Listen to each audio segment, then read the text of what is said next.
Sind die Stiere immer so laut? Ja, ja. Mal in der Nacht sogar. Hörst du ja in der Nacht fressen, wirklich?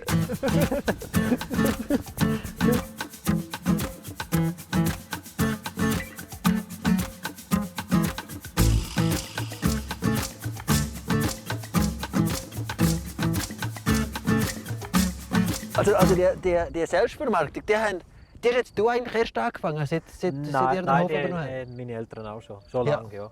Und dann habt ihr eine gute Stammkundschaft? Oder kommen da laufend neue dazu? Oder geht ihr auf den Markt? Geht ihr auf den Markt? Wir haben eine sehr gute Stammkundschaft. Ja. Also im Moment fast zu viel. Wir können fast nicht noch mit liefern. Cool. Und jetzt sind wir ein Hofläden am Aufbauen hier. Ja, schön. Und dann können wir vielleicht so ein bisschen Produkte verkaufen. Wo habt ihr denn das aufgebaut? Wo habt ihr denn die Kunden? Viele haben wir von meinen Eltern übernommen. Und viele jetzt sind uns angesprochen hier vom Betrieb oder über meine Frau, Kolleginnen, Verwandte. Und Mund-zu-Mund-Werbung ist die beste. Aber auf dem Markt, dieser Zieland sind ihr, Nein, noch nie. sind ihr nie gewesen? Machen wir nicht, nein. Ja. Für das haben wir die. Ja, dann erzählen wir da jetzt etwas. Ja, ja jetzt bist du schon mal im Ausland gewesen, Elias? Wo? Im Ausland? Ja. Wo bist du gewesen? Ja, in einer Europareise gemacht einmal, Interrail. Ja. Und nachher Reise Island, bin ich mal 3 Wochen. Irland habe ich besucht. Ein paar Städte habe ich besucht. Hast du kein Schaf mitgenommen von Irland? Nein. Nicht noch mit Kompliziert Schaf mit dem Zoll. Ah ja, stimmt. Nein, sonst bin ich nicht gross reisen. Nein. Ja. Und jetzt bist du eben, jetzt hast du Familie, 2 kleine Kinder, jetzt bist du in Seat eigentlich wieder angekommen. Jetzt bleibst du da. Ja, ich war immer in Seat. Ja. In die Ferien bin ich zum Schauen, wie schön dass es da ist. Ja.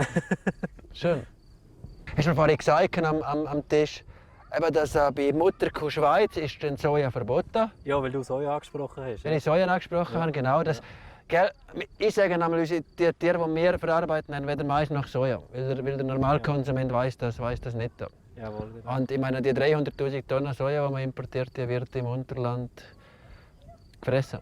80% von Rinderhaltung. In der Milchviehhaltung. In der Milchviehhaltung hauptsächlich. Da ist halt schon schön mit Mutterkuhhaltung. Wir produzieren, wie die Stiere, die fressen jetzt hier Gras und Kühe auf der Alp und fressen eigentlich zu 97% fressen das Futter, das bei uns wächst. So.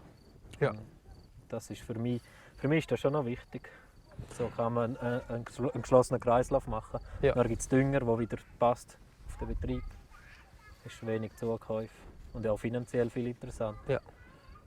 Hast du das im Plantauf gelernt, das Denken? Das Kreislaufdenken? Nein, im Plantauf geht das Denken so auseinander. Ja. Der eine ist so, der andere ist so. Das ist ein bisschen lernt man, ein bisschen von den Medien, ein bisschen selber. So macht man sich eine Meinung. Hast du auch andere Bauern, andere Jungbauern, die austauschen, was das Kreislaufsystem, was grasbasierte Futterung anbelangt? Ja, ja. Andauernd immer wieder gibt es Diskussionen. Ja. Wie alt bist du? Ich werde jetzt 29 im Oktober. Und du? Seit 26. Seit 26. An den Betrieb. Hast du den Betrieb? Ja. Ja, schön. Ich werde, was werde ich, 84er, ich muss immer rechnen. 35. 35 im August. Ja. Genau. Du bist schon alt. Ich bin schon alt, ja. Patrick ist noch älter.